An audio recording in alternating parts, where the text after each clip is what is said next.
2016년 노벨 문학상은 미국의 시인이 아니라 대중 가수, 가수였던 밥 딜런에게 돌아갔습니다. 노래를 통해 귀를 위한 시를 썼다라는 그것이 수상의 이유였습니다. 오늘 우리가 신명기 32장을 살펴볼 텐데요. 이 32장에는 말 그대로 귀를 위한 시가 나옵니다. 모세가 죽기 전에 그가 남기고 싶은 말을 노래로 만들어서 이렇게 남긴 것입니다. 모세는 이 노래가 모든 이스라엘 백성들이 다 배워서 자자손손 대대로 이 노래의 내용을 이들이 암송하고 부르기를 그렇게 원했습니다. 그들의 마음속에 이 노래가 담겨지기를. 그 노래는 곧 하나님의 언약이고 하나님의 마음, 그것이 이들의 마음속에 담겨지기를 원했습니다. 모세는 자신이 죽더라도 이스라엘 민족이 이 노래를 기억하며 하나님 앞에 언약 백성으로 살아가기를 원했던 것입니다. 자, 이 노래에 어떠한 내용이 담겨 있는지 우리가 함께 살펴보며 은혜를 나누고자 합니다. 우리 1절 말씀 한번 읽겠습니다. 하늘이여 귀를 기울이라. 내가 말하리라. 땅은 내 입의 말을 들을지어다. 자, 모세는 하늘과 땅을 향하여 노래를 시작합니다. 하늘이여 귀를 기울이라. 하아지누 하샤마임. 여기서 하아지누, 오늘 토라 포션의 제목인데요. 이 하아지누는 듣다라는 동사 아잔에서 온 말입니다. 그런데 히브리어로 귀가 뭐죠? 귀가? 오즈나임, 오젠. 한쪽 귀는 오젠이죠. 오젠, 명사형은 오젠입니다. 그러니까 이 하아지누는 귀를 펼쳐서 들어라라는 뜻입니다. 우리가 누군가의 말을 자세히 듣기 위해서 이렇게 귀를 펴죠. 자, 그리고 땅은 들을지어다. 이렇게 선포합니다. 티슈마 하아레스. 티슈마 역시 듣다, 들으라라는 명령형, 쉐마. 쉐마 알죠? 쉐마라는 명령형입니다. 자, 왜 모세는 이렇게 들으라라고 선포를 했을까요? 듣는 것이 왜 중요한 것일까요? 그것은 누구의 음성을 듣는가가 그 사람의 삶의 양식과 운명을 결정하기 때문에 그렇습니다. 유대인의 경전 미드라시 라바에 보면 귀가 우리 몸의 모든 기관에 생명을 준다라고 말하고 있습니다. 그 이유는 귀로 토라의 말씀을 우리가 듣기 때문이라는 것입니다. 우리가 잘 아는 말씀이죠. 바울이 한 믿음은 들음에서 난다. 우리가 믿음으로 살기 위해서는 반드시 하나님의 말씀을 들어야 한다는 것이죠. 그 하나님의 말씀에 귀를 기울이는 것에 우리의 운명이 달려있는 것입니다. 그런데 안타깝게도 세상에는 다른 세상에 많은 소리들이 있습니다. 하나님의 말씀 외에 다른 소리들로 가득하죠. 그래서 많은 사람들의 생각은 하나님의 말씀이 아닌 다른 세상의 소리에 의해서 그렇게 좌우되는 것을 우리는 보게 됩니다. 하나님의 말씀에 다른 음성에 귀를 기울이면 어떻게 될까요? 삐뚤어지기 시작합니다. 그것은 생명의 근원이신 하나님으로부터 멀어지기 때문에 너무나 당연한 결과인 것입니다. 여러분이 일주일 동안 말씀 생활, 기도 생활을 한번 하지 않는다면 그것을 느끼실 것입니다. 그런데도 세상에 많은 사람들이 그냥 삐딱하게 사는 것, 뭔가 그렇게 사는 것을 멋있는 것으로 착각합니다. 그러나 그것은 하나님의 생명에서 멀어지는 것이죠. 모세는 왜 하늘과 땅을 향하여 그의 노래를 시작하고 있는 걸까요? 뭐 여러 가지로 살펴볼 수 있겠지만 사람은 죽어도 하늘과 땅은 남잖아요.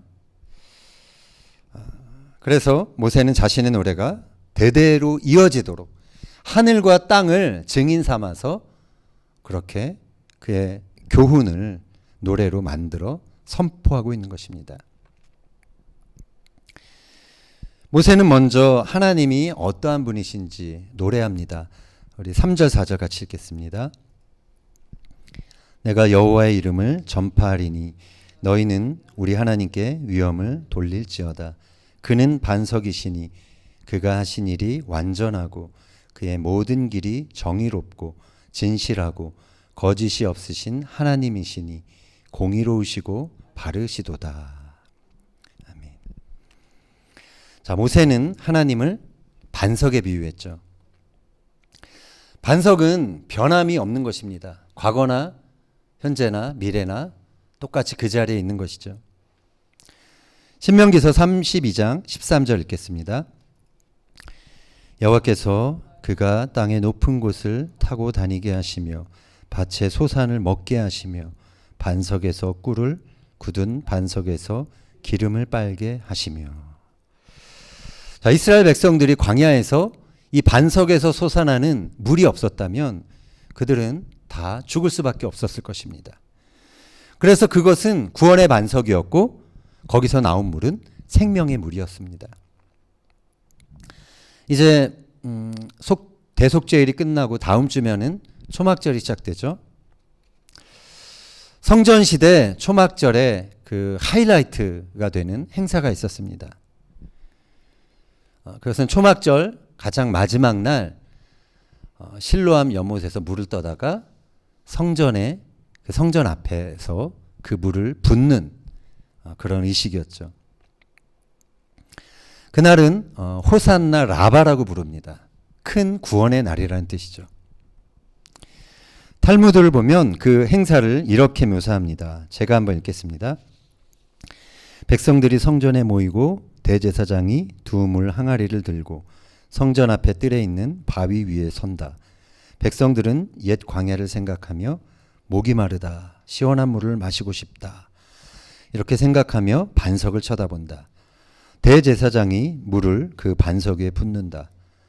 옛 모세가 반석을 쳐서 물이 흘러나온 장면을 재현해 보이는 것이다.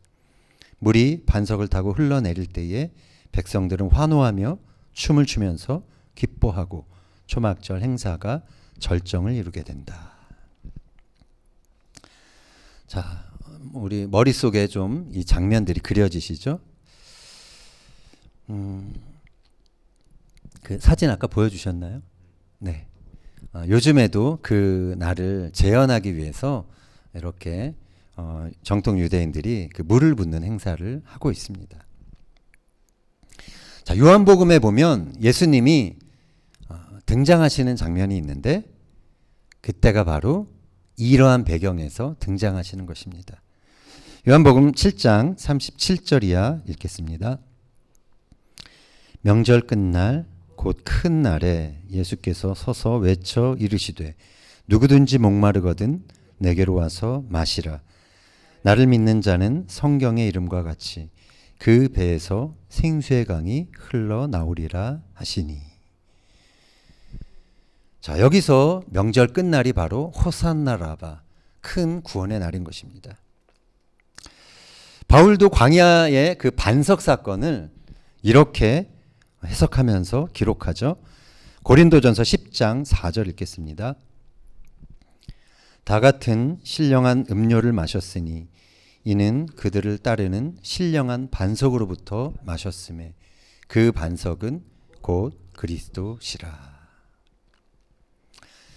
자, 그 반석이 생명을 우리에게 주시는 예수 그리스도라고 바울은 해석하고 있는 것입니다.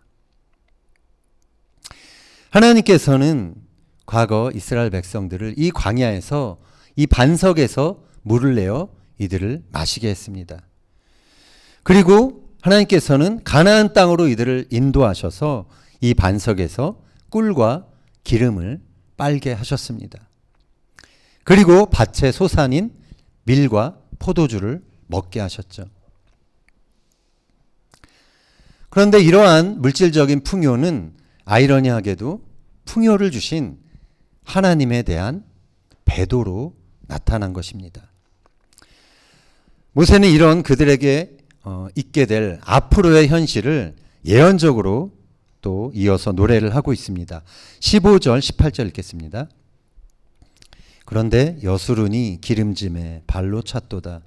내가 살찌고 비대하고 윤택함에 자기를 지으신 하나님을 버리고 자기를 구원하신 반석을 업신여겼도다. 너를 낳은 반석을 내가 상관하지 아니하고 너를 내신 하나님을 내가 잊었도다. 이스라엘이 누리게 된 풍요, 그것은 오히려 하나님에 대한 무관심과 더 많은 물질에 대한 욕심을 불러일으켰던 것입니다.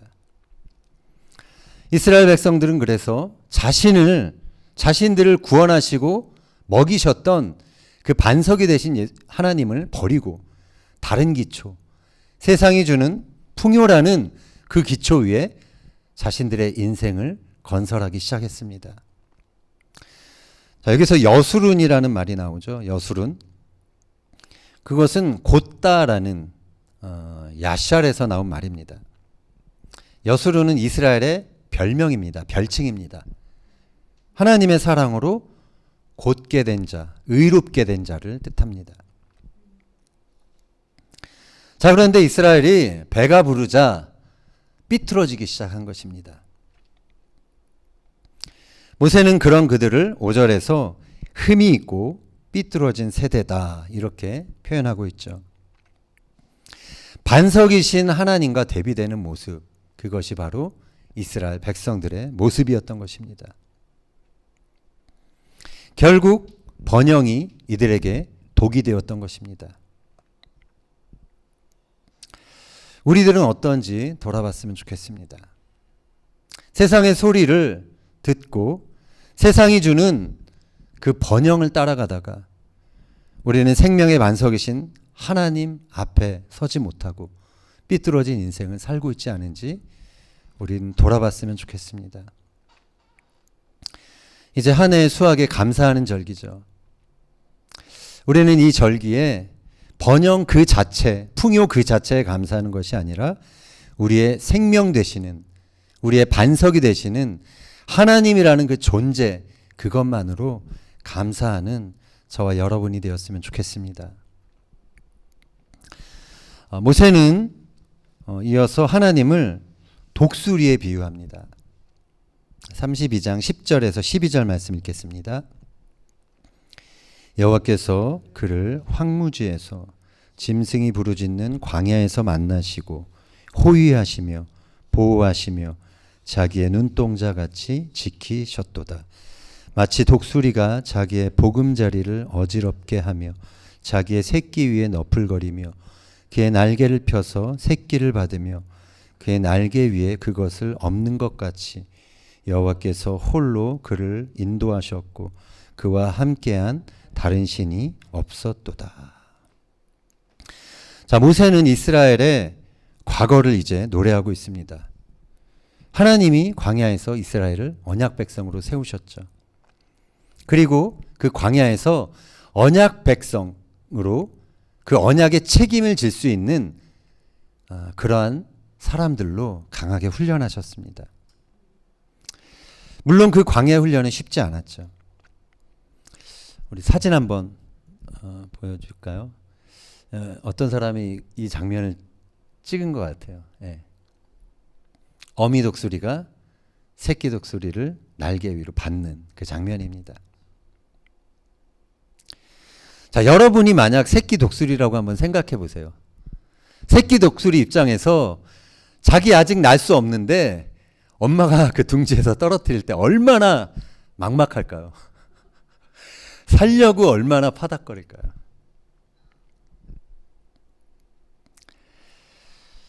새끼 독수리 입장에서는 정말 아찔한 그런 경험이 되었을 것입니다. 자기가 감당할 수 없을 만큼 아찔한 그러한 경험이었을 것입니다. 그러나 새끼 독수리는 추락할 때 비로소 날개짓을 시작하는 것이죠. 날개짓을 하다가 그것을 반복하면서 힘을 얻어 이제 날 수 있는 그러한 독수리가 되는 것입니다. 이 어미 독수리에게는 새끼를 떨어뜨려도 된다는 그러한 믿음이 있었죠. 하나님도 마찬가지인 것 같아요. 이 독수리도 힘없이 떨어진 자기 새끼를 날개로 받아줄 수 있기 때문에 그냥 떨어뜨리잖아요. 하나님께서도 우리를 향해서 우리를 훈련하실 때 하나님의 믿음이 있는 것입니다. 광야로 그 혹독한 환경으로 우리를 내보낼 때 하나님께서는 믿음으로 내보내시는 것입니다. 왜냐하면 우리가 거기서 살아남을 수 있기 때문에, 우리가 그 안에서 강한 자로 훈련돼서 연단되기 때문에, 그리고 하나님께서 그 광야에서도 우리를 보호하실 수 있기 때문에 하나님은 믿음으로 우리를 광야로 보내시는 것입니다. 자, 그런데 광야라는 것은 우리가 사실 생각하기도 싫고 그냥 열애됐으면 하는 마음이 사실은 우리 인간적인 마음입니다. 그러나 우리가 광야를 통과해야 될 때 우리는 어떻게 해야 광야를 두려워하지 않을 수 있을까요? 두 가지 선택이 있습니다. 하나는 그냥 구르는 것입니다. 구르면서 단련이 되는 것이죠. 우리 큰아들 승구가 훈련병 생활을 이번 주에 다 마쳤습니다. 훈련병들이 하는 것이 가장 많이 하는 것이 구르는 것이죠. 이유도 없이, 까닭도 없이. 그 구르는 것은 결코 고상한 것이 아니죠. 고상한 경험이 아닙니다. 그러나 그렇게 까닭도 모르고 구르다 보면 군인으로서 군기가 들어가는 것이죠. 자, 광야를 두려워하지 않을 수 있는 또 다른 방법은 하나님의 믿음을 알아내는 것입니다. 우리가 하나님의 믿음, 하나님이 우리를 향해 갖고 계시는 그 믿음을 다 알 수는 없습니다. 그러나 우리가 하나님께 귀를 기울일 때, 하나님이 이러한 환경 속에서 하나님이 나에게 뭐라고 말씀하실까? 어떠한 뜻이 있을까? 우리가 아까 그 하아진우, 귀를 펴서 하나님의 음성에 귀를 기울일 때 우리는 조금이라도 그 하나님의 마음을, 하나님이 갖고 계신 믿음을 알게 되는 것입니다. 그리고 하나님께서 깨닫는 마음으로 말씀을 주실 때가 있는 것이죠. 그러면 조금 편히 광야를 맞이할 수 있는 것이죠. 그래서 우리 삶에 광야가 펼쳐질 때 그것은 나를 독수리처럼 그렇게 비상하게 하려는 하나님의 훈련 계획이다라고 생각하실 수 있기를 바랍니다. 그렇게 우리의 광야와 과거의 힘든 시간을 기억할 때 우리는 희망을 가지고 우리의 앞날을 맞이할 수 있게 되는 것이죠. 이러한 광야를 지나서 이제 이스라엘 백성들이 가나안 땅에 이르게 됩니다. 그러나 거기서 이 백성들은 너무도 쉽게 광야의 하나님을 잊어버렸습니다. 이스라엘이 그들을 인도하신 하나님의 그 하나님을 잊어버린 결과는 재앙과 심판이었죠. 포로됨이었습니다. 모세는 그러한 미래를 예견하듯 이렇게 노래합니다. 21절 읽겠습니다. 그들이 하나님 아닌 것으로 내 질투를 일으키며 허무한 것으로 내 진노를 일으켰으니 나도 백성이 아닌 자로 그들에게 시기가 나게 하며 어리석은 민족으로 그들의 분노를 일으키리로다. 하나님은 역사상 아수르, 바벨론, 로마 제국 이러한 제국들을 일으키셔서 살찐 여수른 이스라엘을 심판하셨습니다. 하나님의 목소리에 귀를 기울이지 않고 세상의 좋은 것을 따라가다가 물질주의와 우상 숭배에 빠져버린 이 당신의 백성 이스라엘을 마음 아프지만 정신을 차리도록 심판하신 것입니다.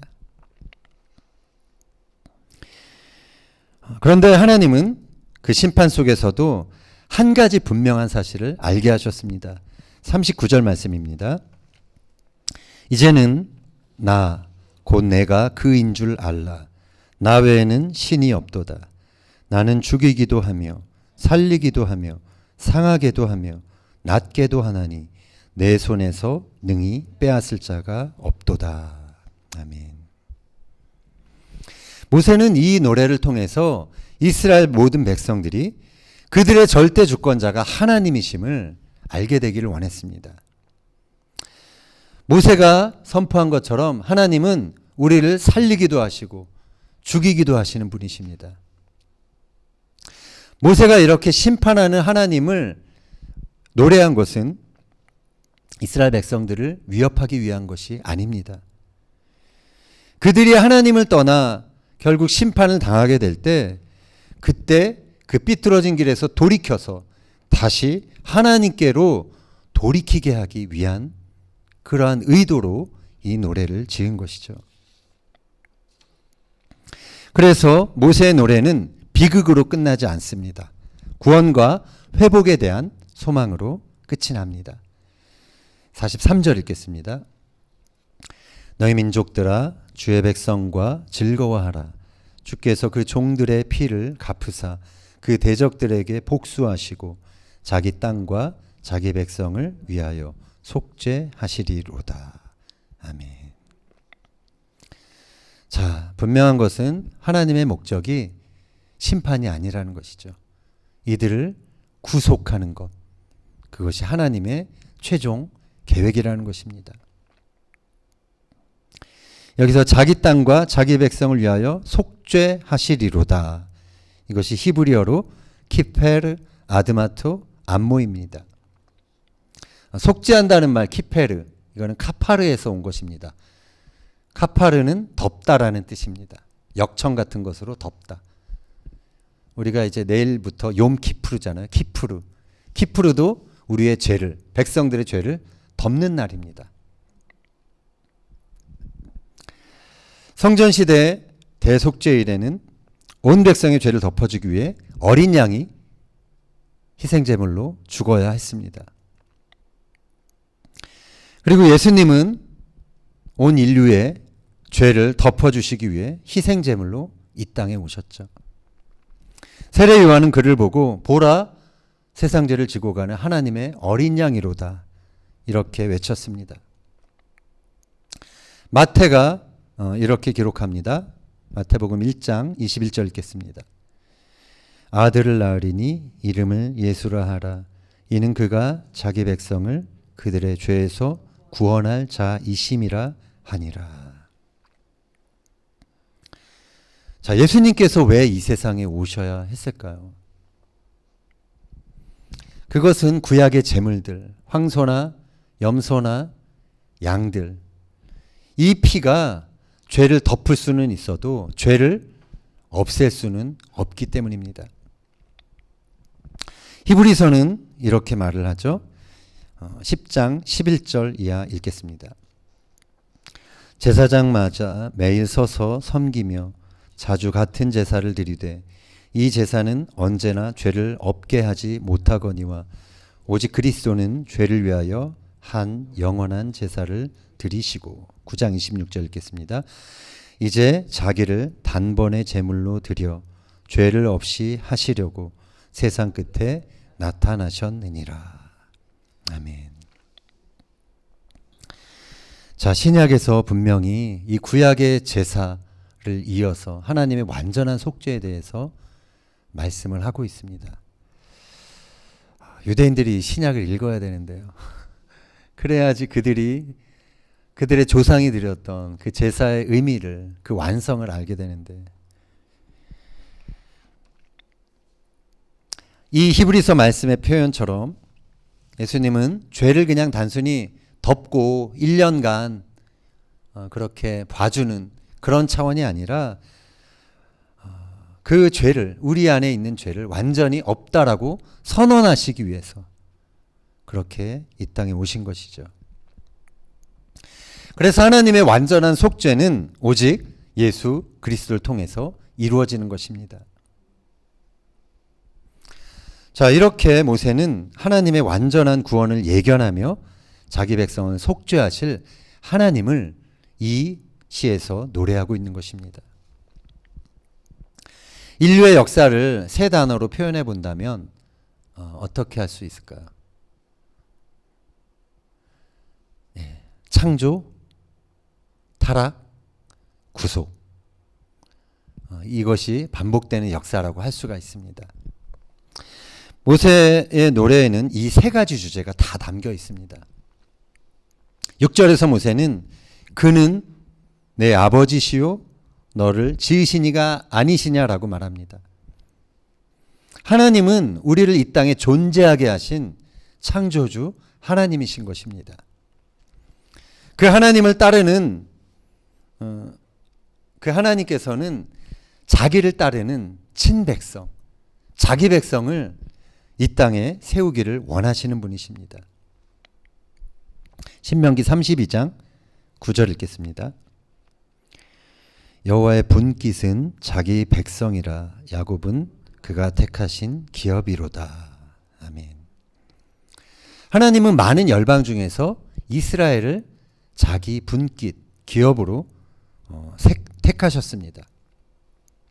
그리고 이 백성을 통해 하나님의 창조 사역이 이어지게 하신 것이죠. 여기서 분깃이라는 말은 언약 백성이 받게 될 몫을 말합니다. 그런데 그 언약 백성으로서 하나님의 그 몫을 받는다라는 것은 그 몫에 해당하는 책임을 져야 한다는 말과 같은 것입니다. 그러나 하나님께서 택하시고 복을 주신 이 언약 백성 이스라엘은 복을 받자 타락하게 됩니다.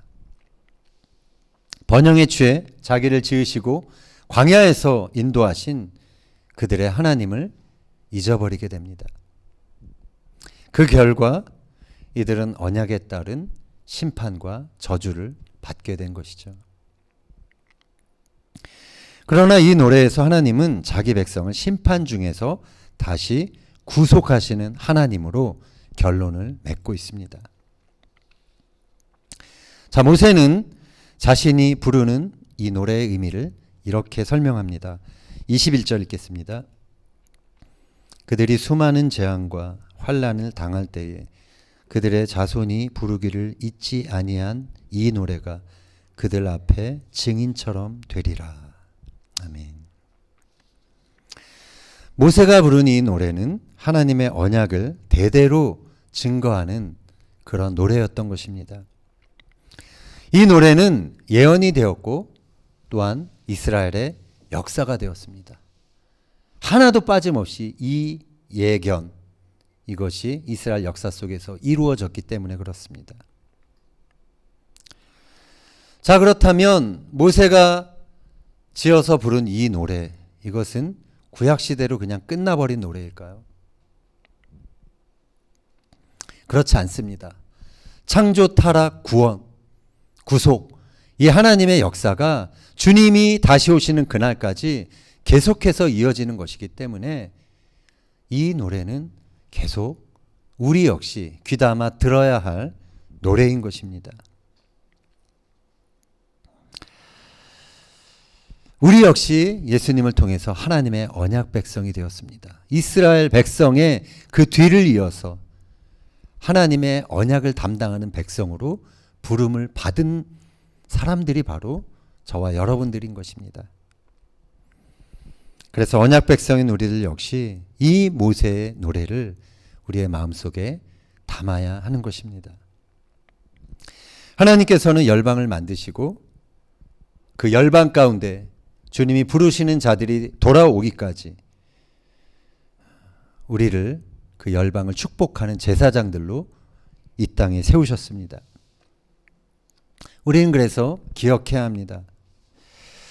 하나님은 우리를 만드시고 우리를 세우신 창조주이십니다. 하나님은 우리의 삶에 생명이 되시는 반석이 되시는 그러한 분이신 것입니다. 우리가 인생의 광야를 지날 때 하나님은 그 광야에서 우리를 눈동자와 같이 보호하신 하나님이십니다. 그리고 독수리가 새끼를 날게 할 때까지 훈련시키듯이 우리를 그 광야에서도 하나님의 언약을 감당할 수 있는 백성들로 강하게 훈련시키시는 그런 하나님이신 것입니다. 모세가 노래한 이 하나님을 우리도 기억한다면 우리는 광야에서도 감사할 수 있게 되는 것입니다. 그 광야 한복판에서도 희망의 노래를 부를 수 있는 것입니다. 결국 풍요롭고 안전한 삶, 안정된 삶, 그 자체는 우리 삶의 목적이 아닙니다. 그것을 추구하다가 정작 반석이신 하나님을 놓치고 다른 것에 우리 삶의 기초를 놓는다면 우리는 곧 허물어지고 마는 인생이 되는 것입니다. 오늘 우리가 함께 나눈 이 모세의 노래가 우리의 마음속에 담겨지기를 소원합니다. 우리가 하나님의 언약 백성으로 부름받은 것은 너무도 큰 특권입니다. 바라기는 이 특권을 가지고 언약 백성의 사명을 감당하는 저와 여러분이 되시기를 예수님의 이름으로 축원합니다.